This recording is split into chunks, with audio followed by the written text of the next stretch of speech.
Hello, everybody. Welcome to Design Your Life with Amy and Jackie. And today we have a very special, exciting guest. And I am going to hand this over to Amy to introduce our new guest. Hello, everybody. My new guest here is Maria Spears, and she's going to tell us a little bit about herself and how she got involved with coaching and just all the good things that she is doing also with her coaching career right now. So take it away, Maria. Awesome. Well, thank you so much, Amy and Jackie. It was such a gift to get to chat with you guys a little bit before. So, my name is Maria. I'm actually a Mumaugh now, but I was a Spears for a really long time. And most people know me by Spears. So, I do say a lot of times I'm Maria Spears Mumaugh.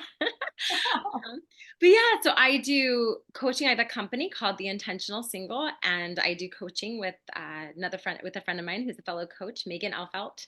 And we do coaching for single and dating women. We have a membership that we invite our girls into, where we have community courses, workshops, and yeah, and we just really help them to navigate that season of being single, how to Mhm. live very fully and intentionally during that season, and to love the way that you're showing up, love your life then, and then to also be able to date well so that you can enter into a beautiful marriage, that you can, start to use some of those tools and learn some of those tools. And then we have a podcast ourselves that we just launched about a month ago, and it's called Thriving in the Space Between.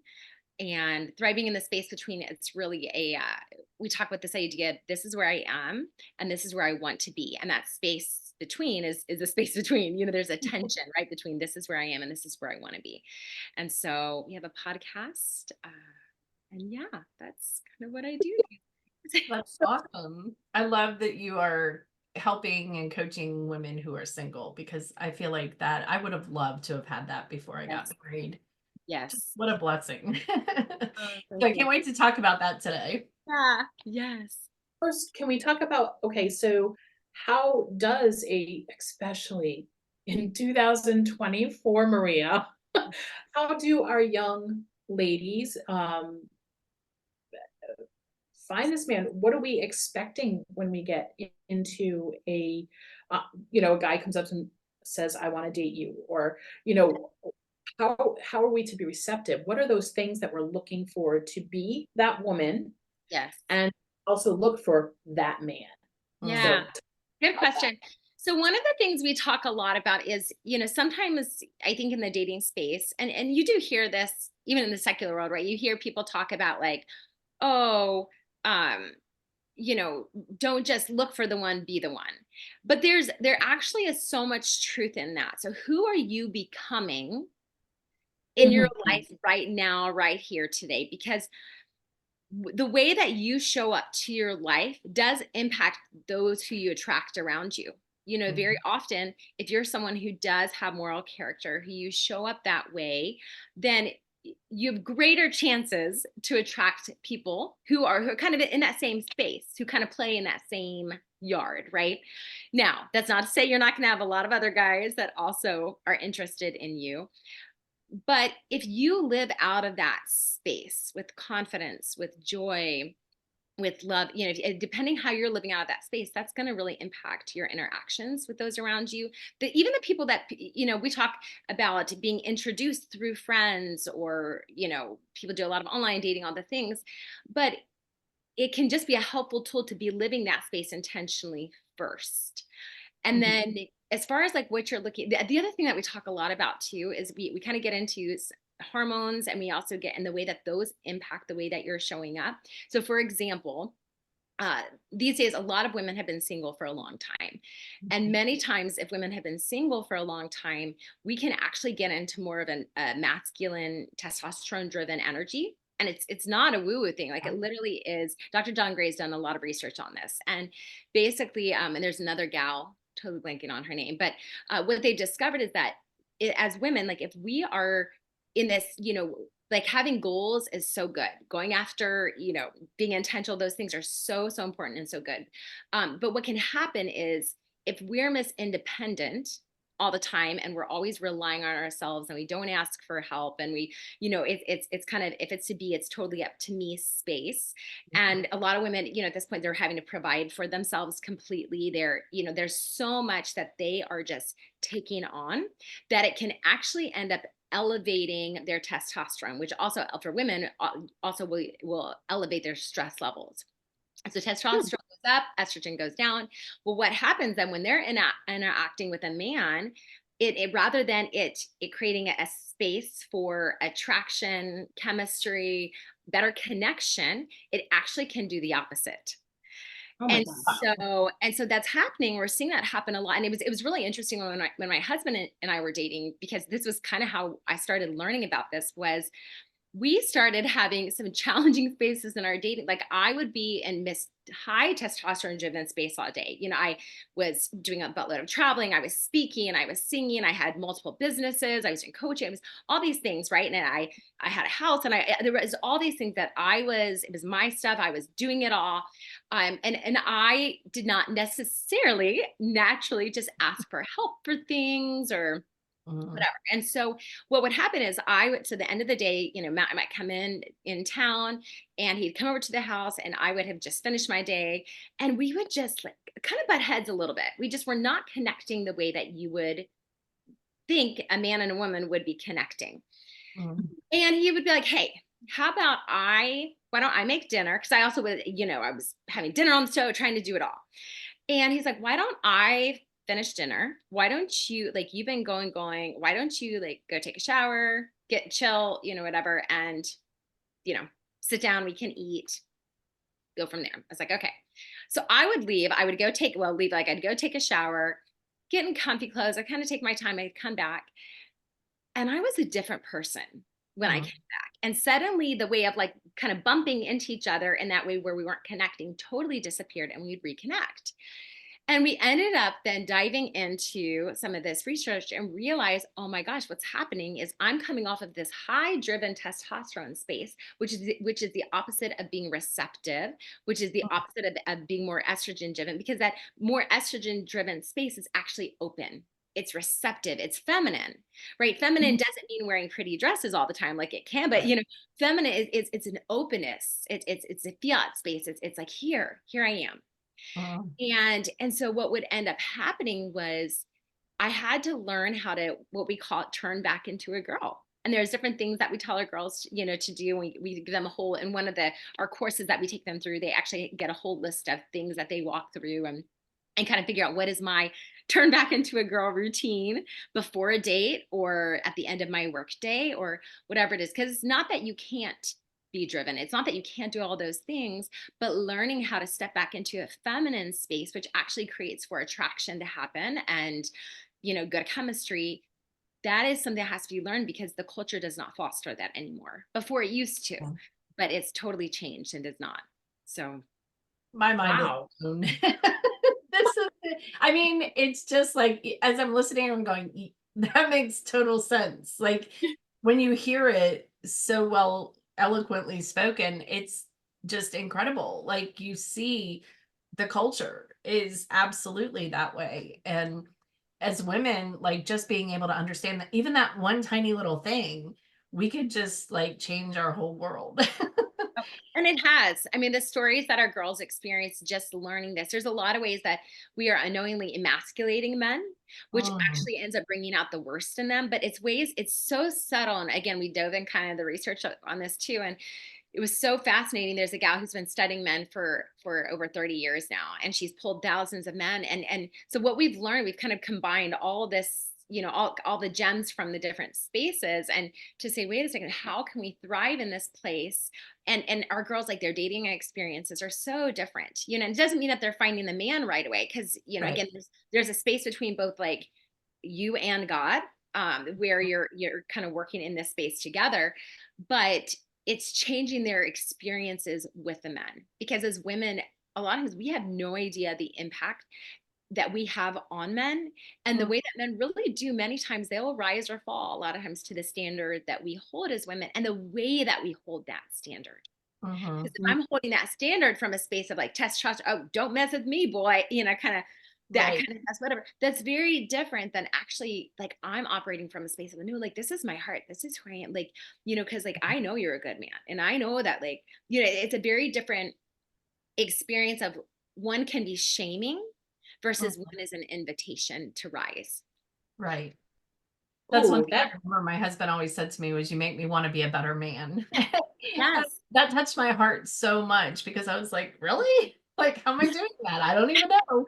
Apparently, I Yeah. was doing some of those things and not even knowing it, and it's so easy for us to get into a thing of, yeah, "Oh, well, I've done it this way and everybody knows me this way." So when we change some of those things that you probably have these women changing in their lives and their thought processes and everything else, what would you say to a woman who says, "Oh, well, I can't change. Like, I can't get a man, like to respect me and admire me because I'm meeting all these like, guys that aren't, they just want one thing, because I'm sure that's probably a big thing, especially more so even now than when I was dating and everything. So, Yeah, so a couple of things. So if she was going through our course, she would learn, she'd be walked through a process. If she's getting mhm, coached, we would really dive into that thought space, right? Because mhm, if you are believing men only want one thing, mhm, there's no good men out there.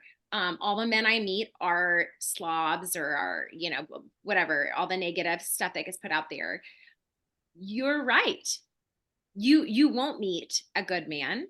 mhm, Chances are you will have that experience over and over again. And the reason being is that we, and I'm guessing that people have been listening to your podcast, they've probably heard you guys talk about at some point, that we have a RAS, that we have a reticular activating system in mhm, our mind, which is a filtering system. And so what we focus on, you literally see more of. So if you keep thinking, oh, there's no good men out there, men only want one thing, well, your brain will filter out any of the other good ones and you'll repel the good ones, because of that the way you can tell when someone shows up and they're open to you versus when someone shows up and they have a chip on their shoulder.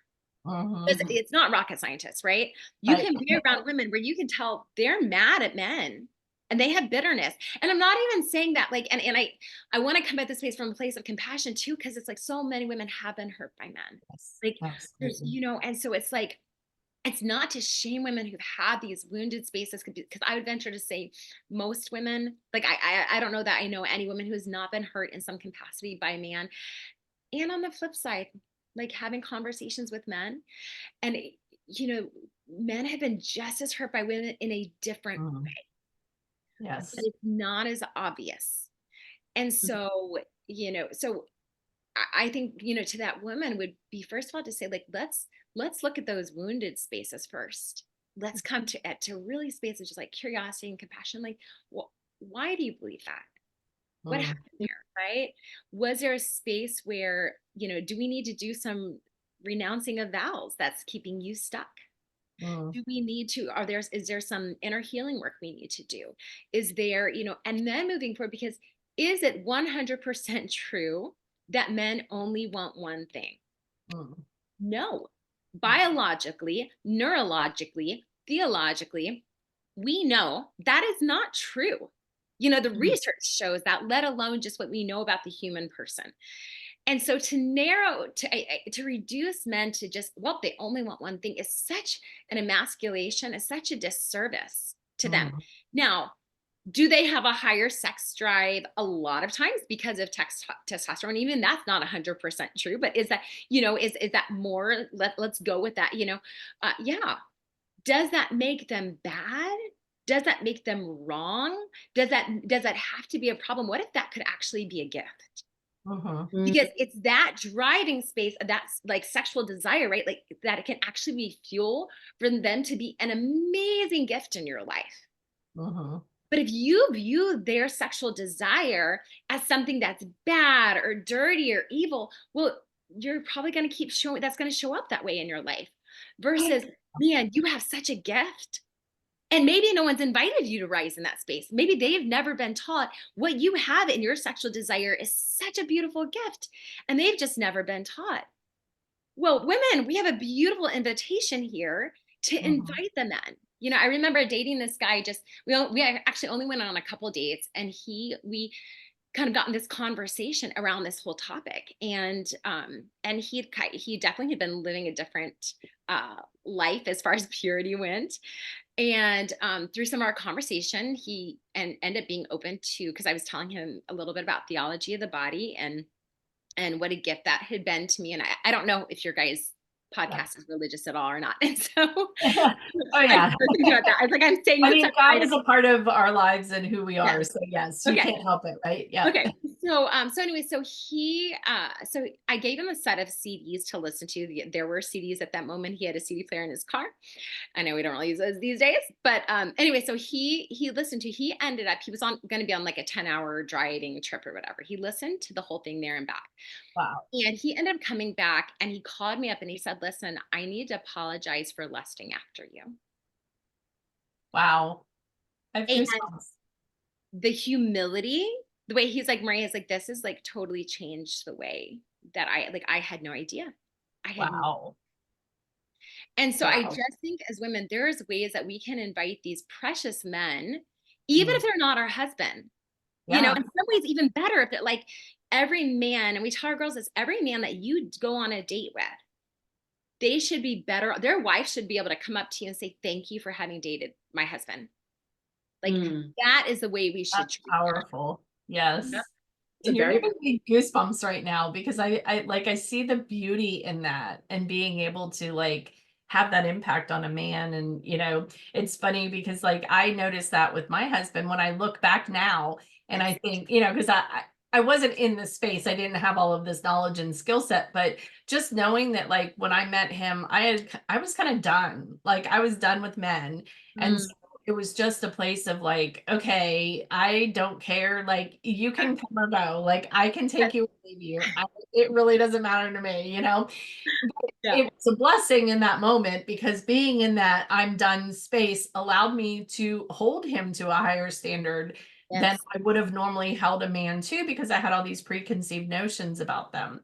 And so, and God works in beautiful ways in those, he gave me what I needed in the moment in order to be that woman, Yes. we could be that couple. So I think that's so beautiful that you are helping women to do that because this is so needed and so important and I love this work. So I just have to share that with you. Oh, what a beautiful story. Thank you for sharing that too. Yeah, absolutely.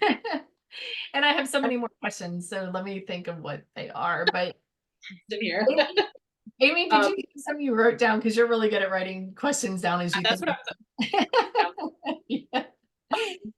We talked about setting that standard Yeah. of, when we come into the relationship. One of those things that, and this is for both sides of the coin, because it's not just a problem anymore. When we're walking into this standard, okay, my standard is this, and pornography's out. Yes. Yeah. Mhm. Yeah. When that happens, now, of course, there shouldn't be a shaming of that at all. But as women, as young women, are we putting ourselves in a vulnerable position when we're allowing that to happen or not approaching that subject, Yeah. not having a conversation at least on date number 2, if not date number 1, like just don't waste time type thing. Right. Because Right. Yeah. how do you, because we're saying that we have that standard, don't want to shame, Yes. yet this isn't something that I want in the relationship. And my own daughter has you need to be a year clear rule.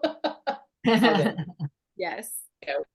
Tell us, what have you worked with in that area, in that space with women, and how do we do that? That question comes up a decent amount. So a couple things on that. We actually teach, and it's going to sound a little bit, well, let me explain. Okay. So very often, especially we've noticed like in the Catholic Christian world, women are on such a hunt for their husband. And so a lot of times they won't even go on a date unless he has all of this criteria. Okay. Which puts a buttload of pressure on the first several dates or the first date. A lot of anxiety typically and stressed to the point where some of them are even, we've noticed there's a lot of avoidance even in the dating space because the pressure, it's built up so big. Mm. But what we're doing is we're demanding our brain to have an answer to something about someone that there's no way we can have after a date or two. Like we're saying, I need to have all this information, and it's impossible to know. Like, now some things may come up where you're like, yeah, I totally like, no, like you may find out certain, but like as a whole, if you're going into that and you're asking the question, am I going to marry this man? That is the absolute worst question you can ask for your brain, for the way that you're showing up. Okay. We have a little bit of a different philosophy, probably, and gearing more towards Dr. Henry Cloud. And here's why. He talks about this idea of, what if the point of dating isn't to like find your spouse per se, although that is usually the result of dating. Okay. But what if actually you're meant to grow, you're meant to heal, you're meant to learn, you're meant to, grow. There's a lot of skills that are required in relationships. Yeah. How do you have hard conversations? How do you hold boundaries, like healthy boundaries and standards? How do you have conversation with someone who thinks differently or struggles differently? Like, how do you have those conversations? And so we actually encourage women. The question is, do I want to have one more conversation with this person? And we encourage them to do 3 dates, and to keep those initially light, and to go on dates with a lot of different kinds of people. And the reason being is it helps to keep it a little bit light, because you're going into this saying, I know what I need. Have you been married? Do you know that you know what you need and what you want? Are you sure? I mean, I most of the girls that I've coached, like women who are now married, and they'll say, actually, like my husband has a lot of things that I didn't even know I wanted or needed. And it's amazing. Like, I'm so grateful, but we also teach them. So as they get it, go through kind of this process of getting to the guys, we also teach them, what are my IRBs? Like, I'd rather be single than what? Well, I'd rather be single than be with a man who has a porn addiction, or I'd rather be single than blah, blah. So there's kind of a twofold space here, right? But a lot of times we're trying to make really big decisions. We're not even big fans of, I'm just going to concentrate on one person. We're saying, like, go out on a lot of dates with a lot of different kinds of guys, but don't kiss them all. Like, don't, don't. The problem, right, is initially it should be, actually, would I even be friends with this person? Oh yeah. Like, we're asking, a lot of times we're asking, do I have chemistry with them? Is a spark there? Da, da, da, da. And yes, you need to have those if you're going to marry someone. But to go on a date with someone, you're getting, like, what's their character like? Who are they? What is their, like, what are their virtues? You're trying, a lot of times when we go in this space of like, I've got to find my husband, number one, we're in a testosterone driven energy space, right? So now we're not actually even receptive. And now we actually cut off like a truly open space for deeper connection. But on top of that, we're also we're actually doing what Coach John Paul II talks about, is really approaching dating from a space of utilitarianism. If you're not my husband, you are a waste of my time. Well, the person in front of you, even if they struggle with this and that and et cetera, et cetera, they're still a gift. Now, I'm not saying you need to marry the person or you even need to go on a second date with them, right? But can you be open to getting to know people?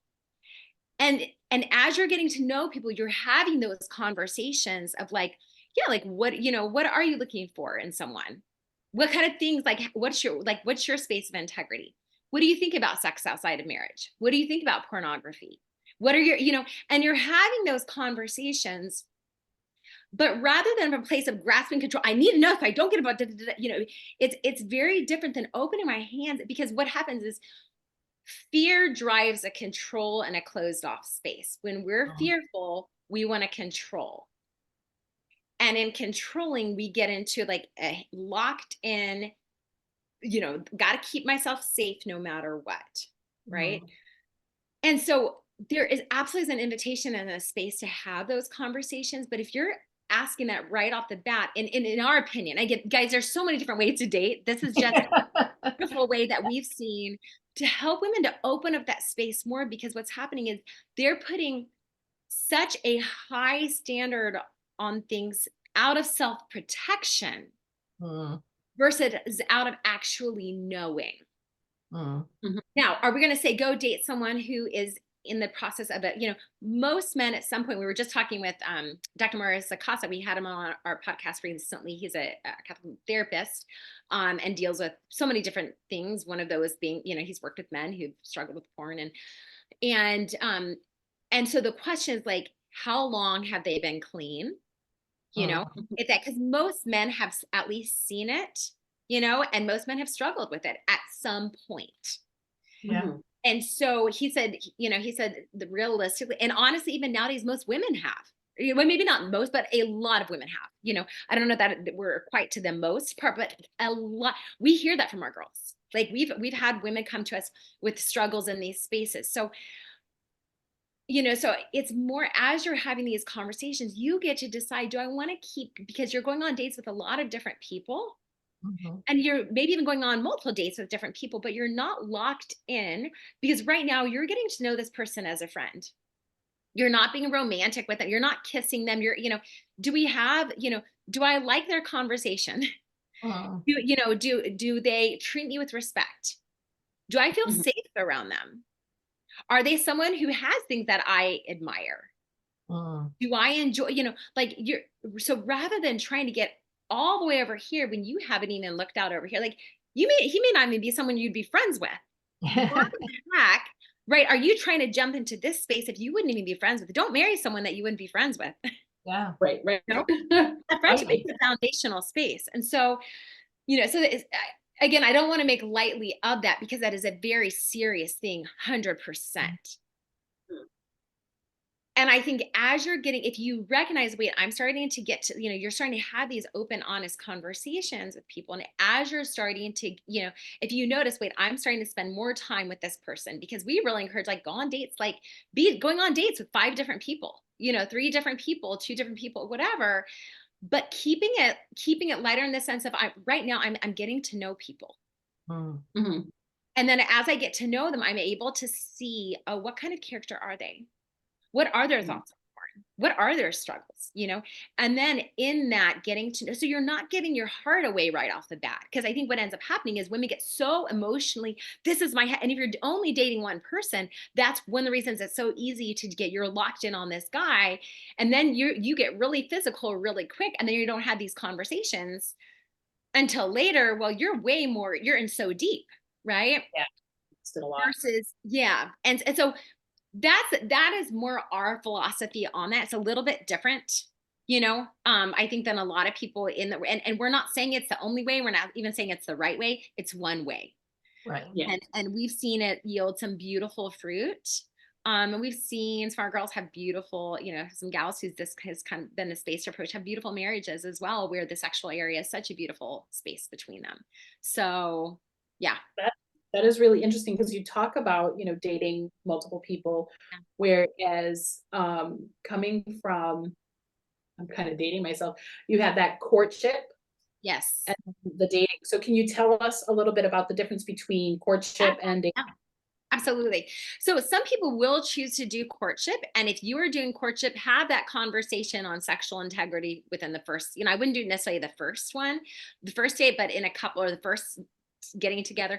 Courtship is more of approaching it from a space. And the reason we actually don't do as much with approaching like courtship per se is because very few people nowadays actually have the family culture to support that, because Mm, you're really dating more from a context of a very family. It's really, a lot of it is done in the family space. So you're really looking at this guy to look at, we're going into this, we're really looking at marriage together right off the bat. There's a more serious nature to mm, it. You know, you're typically trying to do that more in the context of family. So you're doing a lot of like family dates with them. You're doing, you know, there's a lot more family time spent together there. It's more of a, we're just going with each other to see, do we want to, do we feel called to be married? And that's totally one way to do it. We've just noticed that for a lot of women, because most of them don't have the kind of support from like a healthy family structure, because you need to have a team around you to really court, quote unquote. And culturally, it does not lend itself to that well. And the other part with that too, that's been really interesting, we've had several people who have done the courtship thing, and they've had very, very tough marriages. Really? Yeah. And I don't know. I think it's because there was so much seriousness to it that I don't know if they would have been friends. I don't know if they would have, like, I just really enjoy being with you. Like, I love doing life with you, like yeah. I don't know. I just know that the handful of ones that I know, probably like 4 out of 5 of them have had some pretty challenging spaces. Now they're also very much like, a lot of them did some pretty strict as far as like physical touch goes. We don't do anything, and then in the sexual area, stuff got very, very difficult, because if you've been saying no to everything when it comes to physical touch, if you think that's going to, especially for a woman, if you think that's going to suddenly turn off for your brain on your wedding night, or and subsequently after, it's not, so there's so much fear going into that space. It's reached some really challenging spaces. And again, I don't think that's collectively. I also know that there's some people who have amazing, beautiful marriages from courtship. So I think I think so much of these things honestly depends on what you feel called to. I think so many of these things depends on what kind of support you have from your family. I would say I kind of dated both ways. And the courtship way felt, for me personally, I was putting so much stress and pressure on both me and the guy that for me, it was not a healthy space. And I think the way that, if I look back, the way that I was showing up was not helpful in getting to know someone, or even being open, truly. Okay. And so now I don't think that's true across the board. Like, that could have been my own wound spaces. That could have been my own blah, blah, blah, so I'm not going to pigeonhole anyone in that. But I think there, I do think that both can be done from a healthy way. And I think it depends what you feel like you're called to do and how you approach that, because we know that, and we tell the girls in membership this, for all the ways that we can say, hey, this is a beautiful way to do it. There's also marriages out there that have been together for 50 years, who totally, or 30 years or whatever, who did it a totally different way, who would say, hey, actually, this is the way to do it. Right. So I just think whenever someone's like, oh, we have the formula, I just think that there's a million ways. The Lord's creative. God's so creative. So it's not down to like, this is the only way it can work for you to meet someone. Now, Jackie, Maria is one of 6, right? With 5 others. I want to know, how did Matt get through that? He still wants, yeah. I was very systematic the way he got introduced. But for real, I mean, we laugh, but I actually was very systematic. So we did Thanksgiving when we were dating with the brother and sister-in-law who I knew would be like most open space, right? They'd be welcoming, would be polite, would be, but wouldn't drill him too hard. And so it literally was like this progression of, and he experienced the progression, let me tell you. So yeah, but they love him now, and he really loved them, and yeah. Good, because Maria's got some pretty good stories about some other people that were, oh my gosh, had to meet the 5. Having lots of brothers when you're dating or the only girl, it is good luck, God bless. Yeah. She is going to go through a little bit of that herself. Yes. I only had 2 brothers, but yeah, and my older brother especially, I think. God bless you, James. Sorry, but yeah, he definitely had some fun with Jamie when we were dating. I believe it. I believe it. I know. Oh, the stories. Oh, the stories, yes, and dads and daughters and all the fun relationship Yeah. dynamics that you bring into dating and Yes. courtship and all of those things. And but I I am so fascinated with everything that you've said because it's so just like I've never and this is like I am not a science nerd. I have never been like I've always said I'm not a sciencey person. I don't, but the brain has always fascinated me. Yes. What Yes. we're capable of bringing to ourselves because they say you are the sum of what the 5 or 6 people you hang out with the Yep. most. Yep. And what you were saying earlier too kind of made me think of that because, if you're being introduced through friends or something like that, you want to make sure you've got good quality friends that are going to bring you to somebody who has those, the just like you said, the morals, you want similar morals, obviously, but also just, that mindset of, um, what is it that I see in men today? And we put so much on them. Yes. And I do see the emasculation and just all of the things that you said today were like so profound. And I'm like processing all of this going, yeah, like how do we help these single women? It's a beautiful gift. I mean, we can all help because we all need to be good friends too, right? Not Yes. Yes. having a coach, like I feel like that's where the power lies because you have that one-on-one. And like you said, everybody's different. Right. So you have that ability to work with individual women and say, okay, this is it. Like this is where Yeah. we can look at, because I see you, I hear you, and I understand what you want and what you don't want. And, to be able to process all of that and then take it out into the dating world. Yeah. I we could change culture, like Oh, absolutely change the culture with this stuff. It's 100%. phenomenal. It's amazing. We've had a significant number of our girls have started dating since going, as they've been in this journey and as part of membership. We only open up doors a couple times a year. And, and as we're doing coaching with them, some one-on-one, some in group settings. And I mean, we're just so proud of the girls because, watching the way that they're showing up, watching the conversations they're having, watching the vulnerability and the openness on both sides, but the space they're creating Mm, also, which impacts the men in their life, has been really, and to see the way the men are showing up, yeah. has been so encouraging.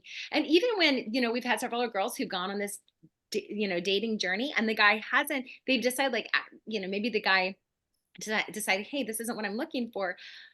But even the ending of the relationship was so beautiful. You know what I Mm, mean? Like it wasn't like I'm pissed at you and you're terrible. It was like, okay, that like honest conversations, right. open conversations, saying, actually, like this was such a gift. You're such a wonderful person. And even though I don't see it going further, like I'm so grateful for this time. And those are the kind like that's successful dating, right? Yeah. Mm, You discerned through something, and even if you discerned it as this is not the person that I want to be with, or they don't want to be with me, whatever it is, right? That like, but that was a successful dating experience.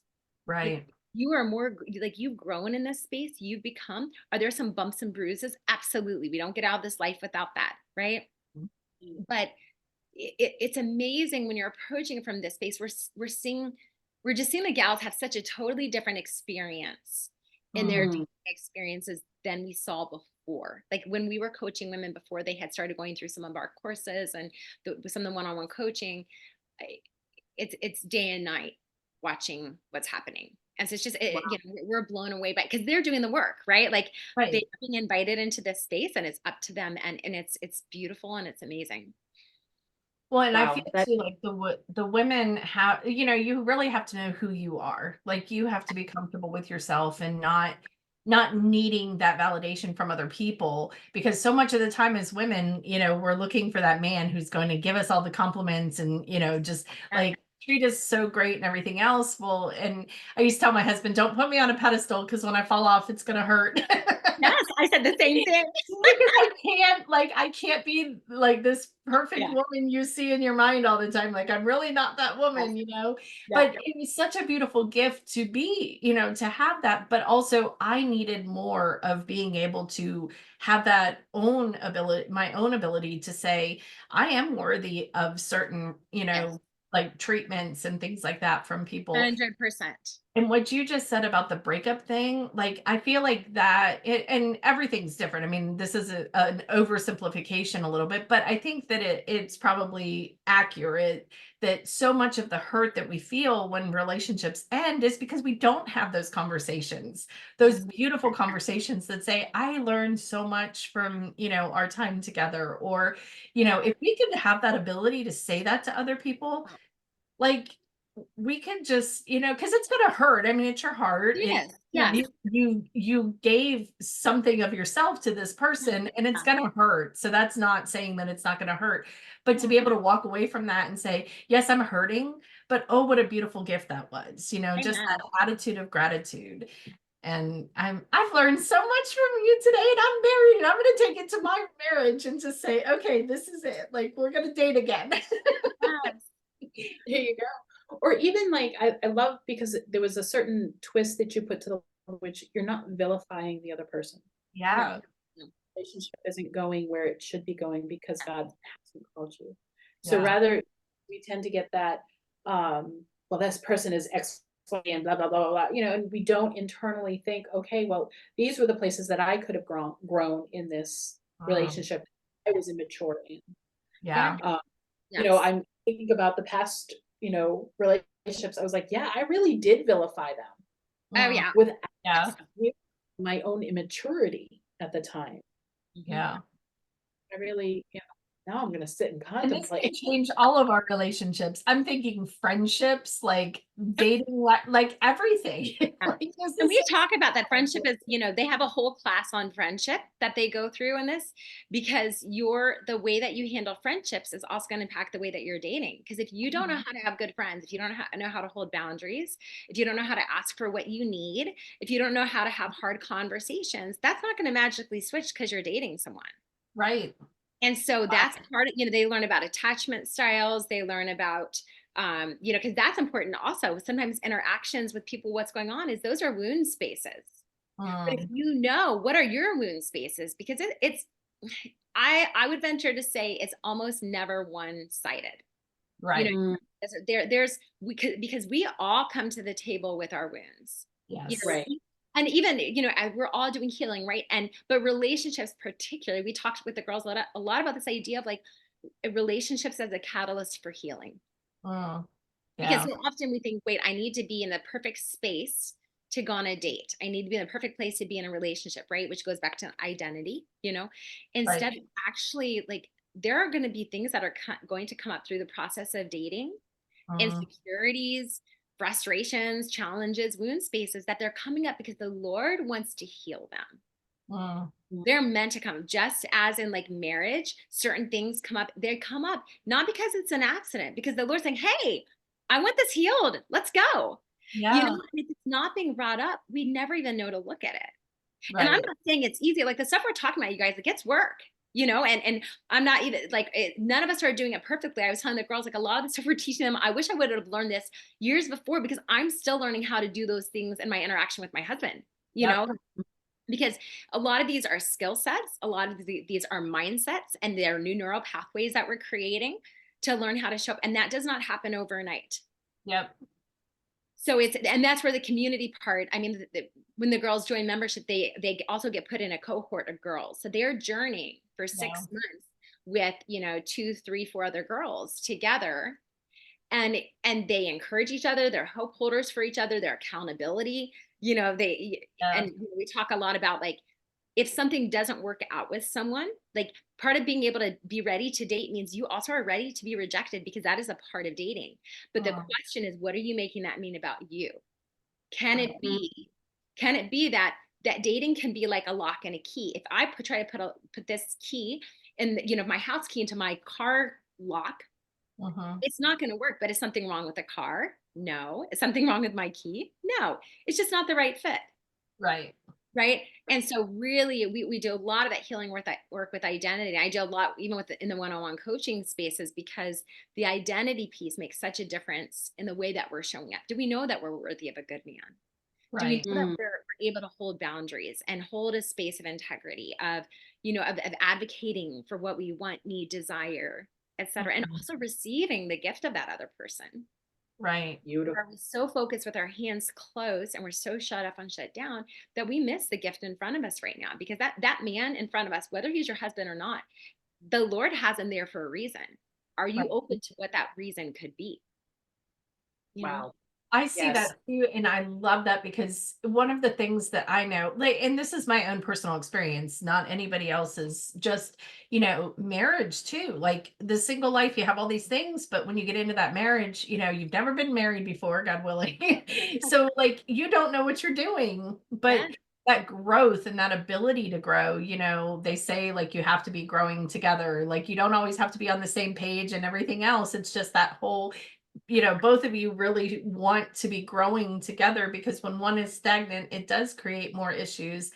But the beautiful gift of self-awareness, like I'm seeing Mm. so much in all of the coaching that I do, like, we have this ability to kind of look outside ourselves at everything else that's going on. And it's so much harder, like the humility, that it takes to be self-aware and to understand, like, I didn't even realize like some of the negative things that I was saying out loud. Like Yes.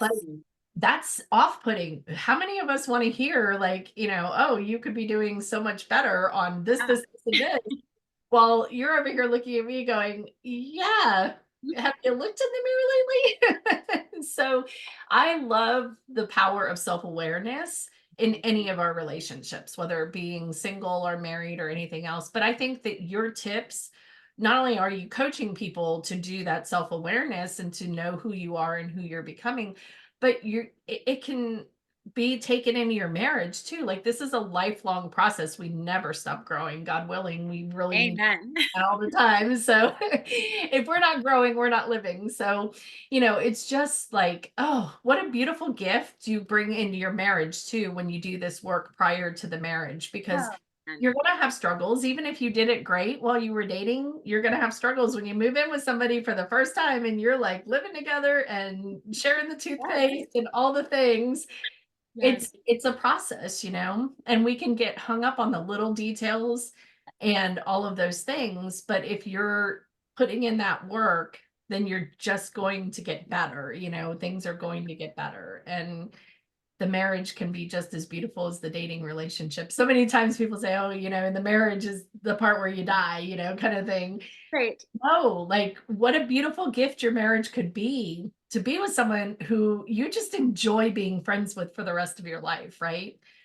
I mean, if you do the work, it's there. Yeah. Yeah. Absolutely.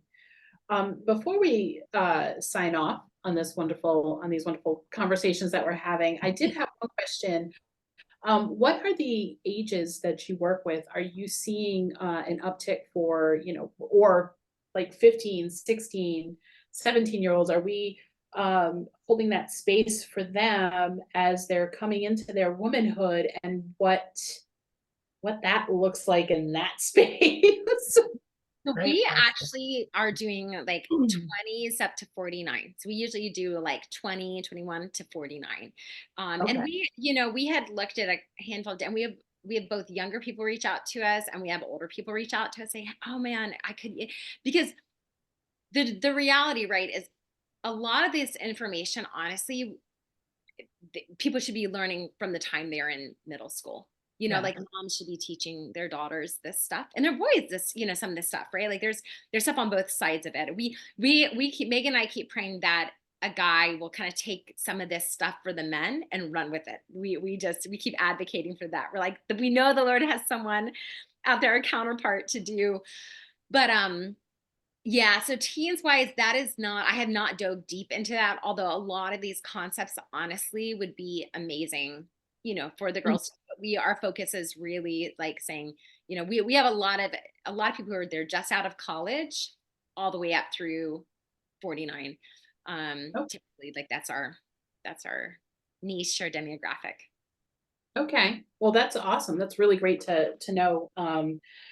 The young children, the Yeah. 14, 16-year-olds, those are the kind of cat fighting, you Yeah. know, really difficult moments of Yeah. And there's age.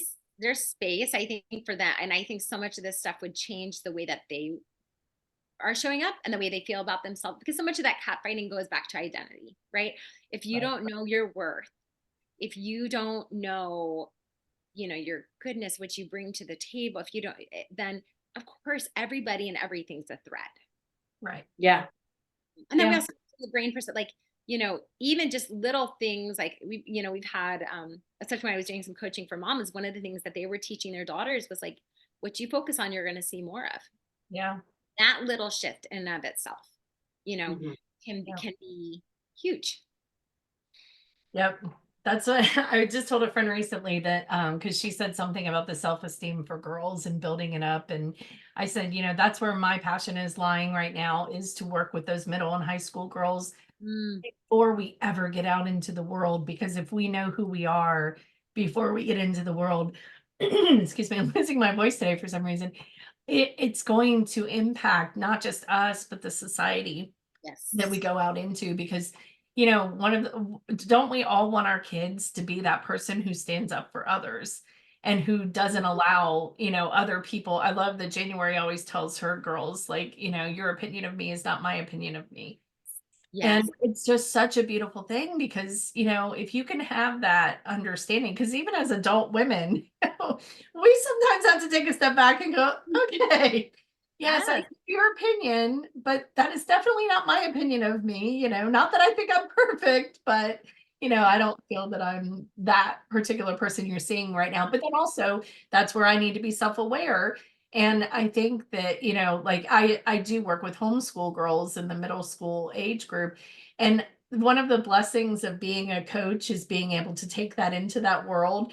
When I hear those girls and they're like, oh, I don't know, I don't get it, or I'm stupid, or I'm, not, whatever. Oh, my heart, like it just breaks my heart to hear that, because I'm like, no, you are beautifully and wonderfully made.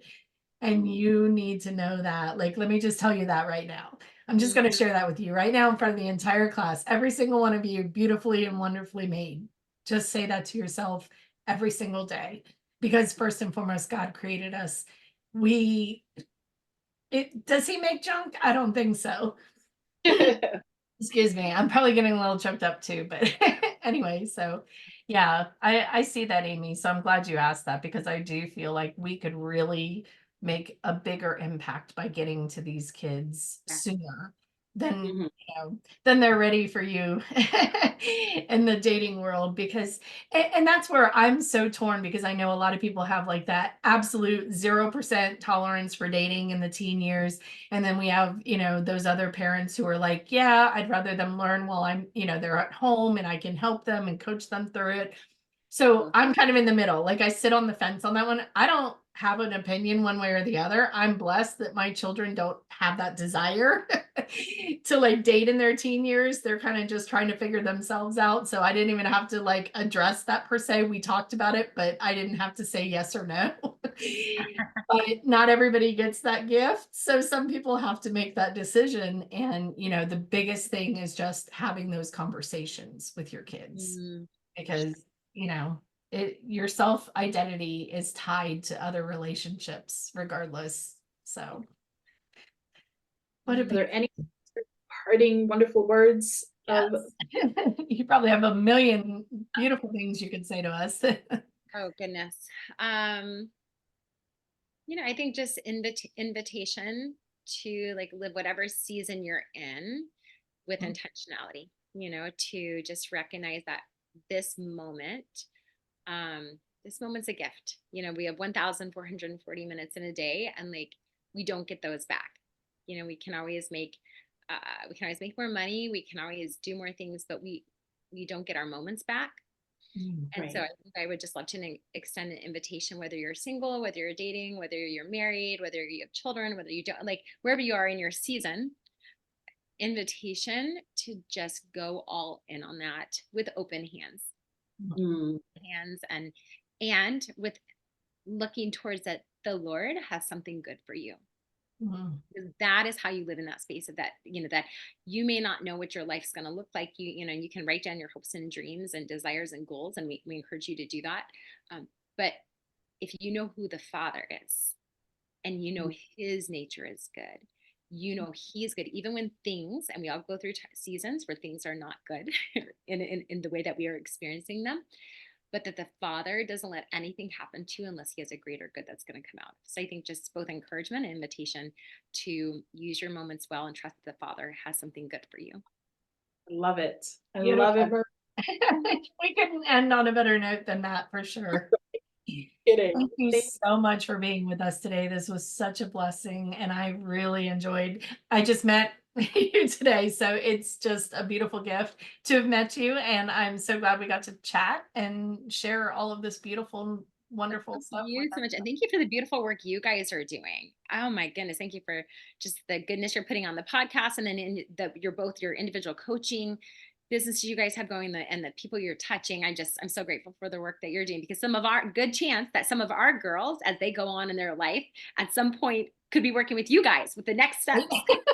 I was thinking of that. Like, we're all kind of in a step. Yes, there's process. some that are going to need help with eating spaces. There's some that are going to, get married and have daughters, and so thank you for the beautiful work you guys are doing as well. It's such a gift to be on today. Thank you. Oh. Well, also, I am going to. Oh, sorry. Go ahead. We're going to link Maria's stuff Yes. in the comments here. Also, just go ahead and stop the recording. Not right this very second, but Not hang it up. And we'll drop this at 9 a.m. on Friday morning. Yes, absolutely. Beautiful. Thank you so much, Maria. Thank you for being with us. God bless. Bless you.